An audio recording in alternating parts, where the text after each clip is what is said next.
নমস্কাৰ বন্ধুসকল, বিশ্বজিৎ ব্লগছলৈ আপোনালোক সকলোকে আন্তৰিকতাৰে স্বাগতম জনাইছোঁ। বন্ধুসকল, এই পৃথিৱীখন যিমান ধুনীয়া হয়, ইয়াৰ বুকুত সিমানেই ৰহস্য ভৰি আছে, ৰহস্য সোমাই আছে। এই গোটেই পৃথিৱীত এনে কিছুমান ৰহস্য যাৰ সন্মুখত এই আধুনিক বিজ্ঞান জগত তথা আমাৰ ডাঙৰ ডাঙৰ বিজ্ঞানী আৰু পৃথিৱীৰ আটাইতকৈ শক্তিশালী দেশসমূহৰ প্ৰযুক্তিয়েও আঁঠু ল'বলৈ বাধ্য হৈ গৈছে। আজি মই আপোনালোকক লৈ যাম আটলান্টিক মহাসাগৰৰ বুকুত থকা এনে এখন ঠাইলৈ, যাৰ নাম শুনিলে আজিও ডাঙৰ ডাঙৰ জাহাজৰ কেপ্টেইন আৰু বিমান চালক তথা পাইলটসকলৰ বুকু কঁপি উঠে আজিও। হয়, মই ক'ব বিচাৰিছোঁ বাৰ্মুডা ট্ৰায়েংগলৰ কথা। হয়তো আপোনালোকে বহুতে শুনিছে, যাক ছয়তানৰ ত্ৰিভুজ বুলিও কোৱা হয়। যোৱা 100 বছৰত এই অঞ্চলটোৱে শ শ জাহাজ আৰু উৰাজাহাজ গিলি পেলাইছে। হাজাৰ হাজাৰ মানুহ ইয়াত চিৰদিনৰ বাবে হেৰাই গৈছে।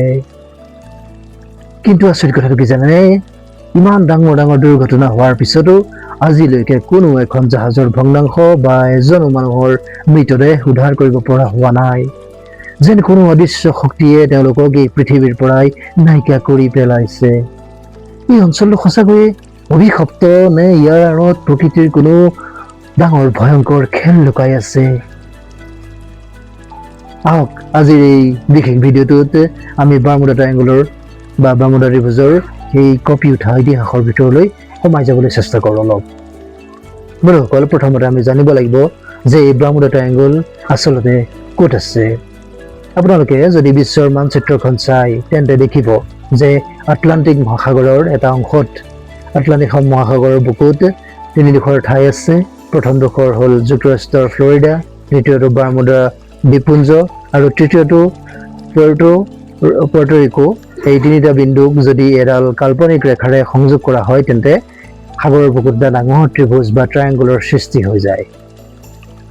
এই অঞ্চলটো প্ৰায় 5 লাখ বৰ্গ মাইল জুৰি বিস্তৃত হৈ আছে।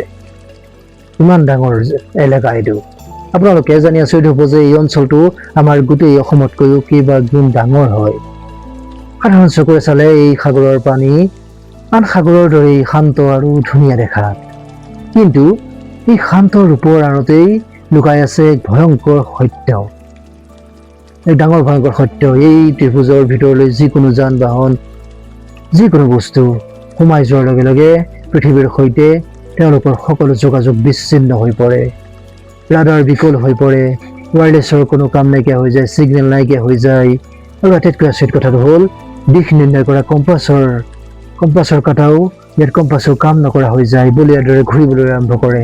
অৰ্থাৎ পাইলট বা কেপ্টেইনে বুজিবই নোৱাৰে যে তেওঁলোক কোন দিশলৈ গৈ আছে, কলৈ গৈ আছে, তেওঁলোক কোন দিশে আগবাঢ়িছে।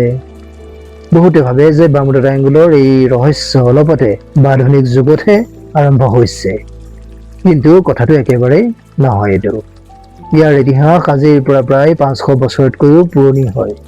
যেতিয়া বিখ্যাত সাগৰীয় যাত্ৰী ক্ৰিষ্টোফাৰ কলম্বাছে 1492 চনত আমেৰিকা আৱিষ্কাৰ কৰিবলৈ জাহাজ লৈ ওলাইছিল, তেতিয়া তেওঁ এই বাৰ্মুডা ট্ৰায়েংগলৰ পথেৰেই পাৰ হৈ গৈছিল।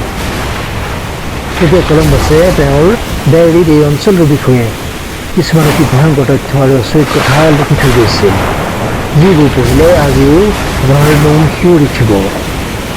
কলম্বাছে তেওঁ লিখনি লিখিছিল যে তেওঁলোকৰ জাহাজখন যেতিয়া এই অঞ্চলত সোমাই পৰিছিল, হঠাৎ আকাশৰ ৰং সলনি হৈ গৈছিল।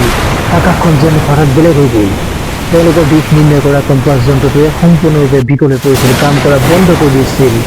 কম্পাছৰ কাঁড়ডাল ইফালে সিফালে ঘূৰিবলৈ ধৰিছিল, যাৰ বাবে তেওঁলোকে পথ হেৰুৱাই পেলাইছিল। কেৱল সেয়াই নহয়, কলম্বাছ আৰু তেওঁৰ সতীৰ্থ নাবিকসকলে মাজনিশা আকাশৰ পৰা এটা ডাঙৰ জুইৰ গোলা সাগৰৰ বুকুত খহি পৰাও দেখা পাইছিল। আচৰিত কথা নহয় বন্ধুসকল? সাগৰৰ পানীৰ তলৰ পৰাও এক আচৰিত ধৰণৰ পোহৰ ওলাই থকা তেওঁলোকে প্ৰত্যক্ষ কৰিবলৈ পাইছিল। সেই সময়ত কোনো বৈজ্ঞানিক সঁজুলি নথকাৰ বাবে কলম্বাছে তেখেতে ইয়াক ছয়তানৰ এলেকা বুলি ভাবি কোনোমতে নিজৰ প্ৰাণ বচাই তাৰ পৰা আঁতৰি গুচি আহিছিল। ইয়াৰ পৰাই প্ৰমাণ হয় যে এই ঠাইখন তাহানিৰে পৰাই আচৰিত আৰু অস্বাভাৱিক আছিল। কলম্বাছৰ এই যাত্ৰাৰ পিছত বহু শতিকা ধৰি এই ঠাইখন শান্ত হৈ আছিল, কিয়নো মানুহে ভয়তে এই পথেৰে যাত্ৰা কৰিবলৈ এৰি দিছিল।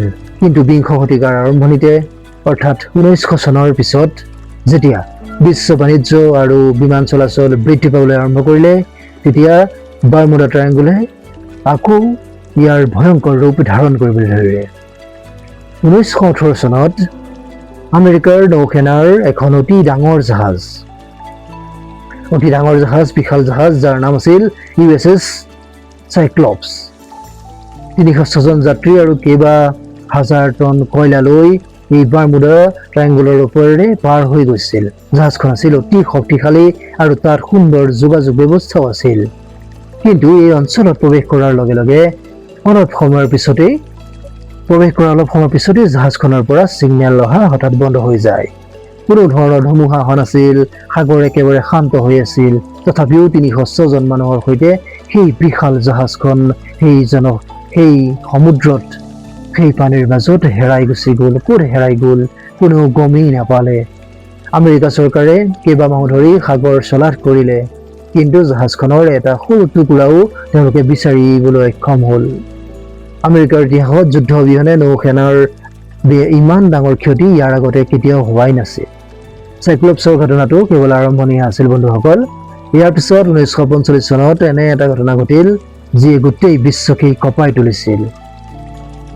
আমেৰিকাৰ পাঁচখন যুদ্ধ বিমান, যাক ফ্লাইট 19 বুলি জনা যায়, এই অঞ্চলৰ আকাশৰ পৰা হঠাৎ নোহোৱা হৈ গৈছিল।